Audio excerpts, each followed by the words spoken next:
Hello everyone, this is Vicki Verley, the rock and roll prophetess, and I'm coming at you today to talk about these musical children that were born in 2008. I first noticed this with my cousin's child. He was just a baby. He was not even a year old. He was not even barely walking. And I went to get him out of the car seat. We were coming into my aunt's house, and when I picked him up, I felt this energy coming off of him. And I just knew it's the same kind of energy that I get when you're playing in a band with somebody. It's like the musicians have that energetic exchange. And I felt this coming off of this little baby. And I'm holding him, and I'm like feeling the rhythm in him. And I'm like, he's a drummer, I think. You know, I'm talking to my cousin. I go, I think he's going to be a drummer. I think he's going to be a musician. And we get in the house, and he's like just barely toddling, you know, and he's walking around holding on to the table. I go, you're a drummer, aren't you? And he's banging he starts banging on the tables like he was saying, he couldn't even talk yet, but it was like he was telling me.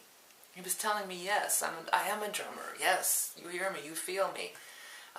So, you know, I didn't think much of it. I'm close to that cousin, and maybe, you know, maybe her son would be a kindred spirit of mine as well. That makes sense. And you know, it's just my little rock and roll cousin, musician cousin, you know. Didn't think much about it. So this is a few years later, this past summer, I went on a trip with another family member, and they brought along their granddaughter, who actually would be my cousin, I guess, or my first cousin's child. Again, same relationship. I didn't figure that out before. Yeah, so same relationship, first cousin's child. I get in the back, it's a little girl, she's 3.5 years old. So we're going to be in this car for 4 hours each way on this trip to this family function.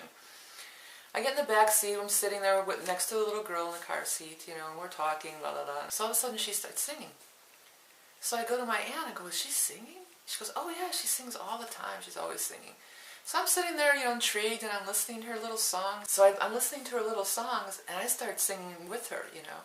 And she just, wow, you know, she just lit up, and she's like, you know, she's like, you're speaking my language almost, you know, it was like that.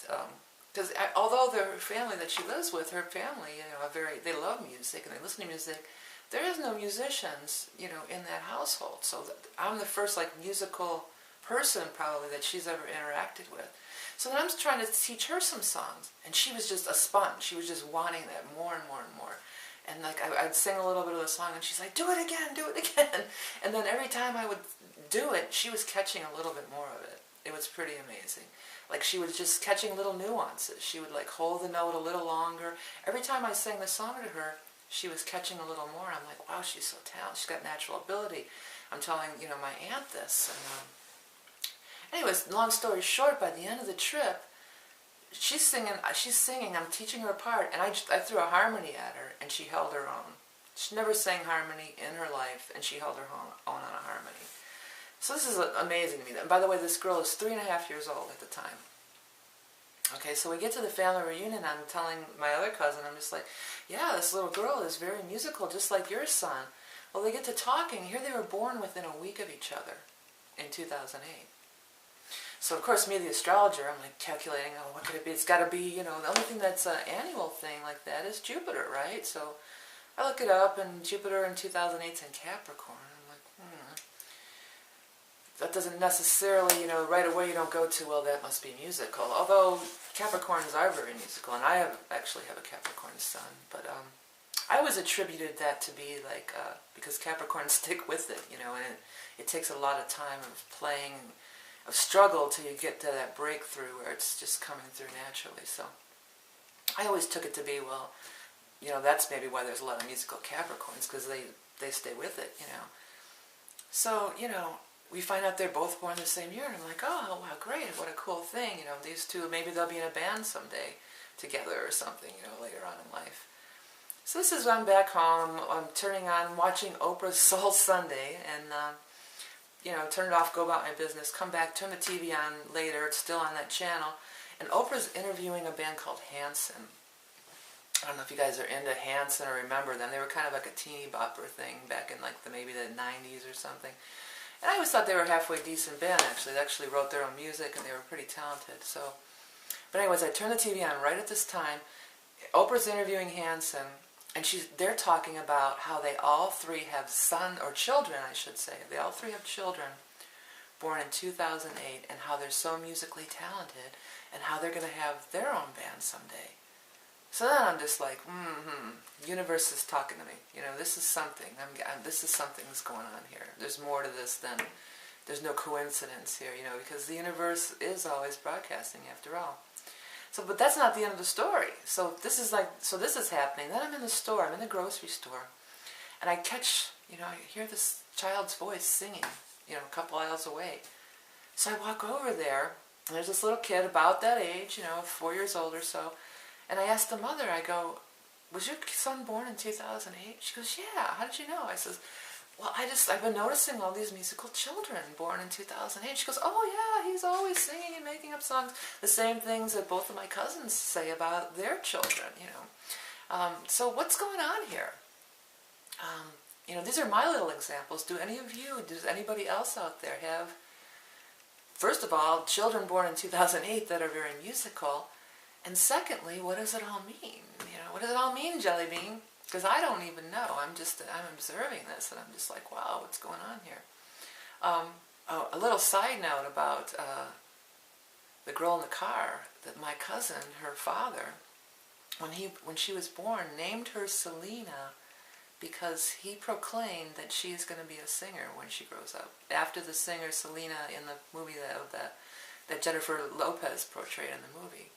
So he had some kind of precognitive thing. Or was it a precognitive thing? Or was it a proclamation, you know, a foreshadowing? You know, I don't really know. I'm kind of trying to figure it out myself. And I'd be interested in hearing what everybody has to say. So I'm going to wrap this up with a little rock and roll quote in the words of Robert Plant. It really makes me wonder. Until next time.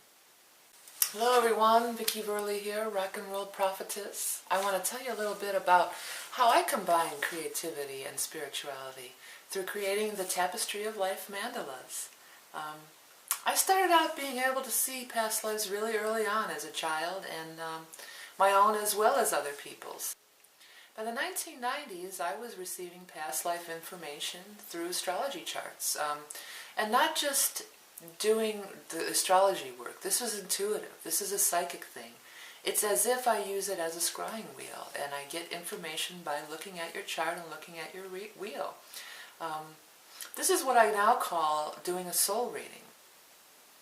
By the late 1990s, I started seeing colors and visions, the colors and designs coming through in the charts as well. And this is when the Tapestry of Light mandalas were born. Creating the mandalas is quite a process. It can take up to 5 or 6 hours to complete. And what you end up with is a one-of-a-kind piece of art just like you. People get a lot out of these mandalas. You can look at them and start seeing things on your own. It's a great scrying tool. It's a great object of art for sacred space. Along with the mandala comes a soul reading, which I do from your chart. I also offer just a soul reading. And what we're going to be offering also is a computer-generated past life reading based on Edgar Cayce, which is quite insightful, but I let you know that it is computer-generated based on the Edgar Cayce readings, and I do not personally do those. So go to the site www.tapestryoflifemandalas.com to learn more. And remember, you are love and beauty incarnate.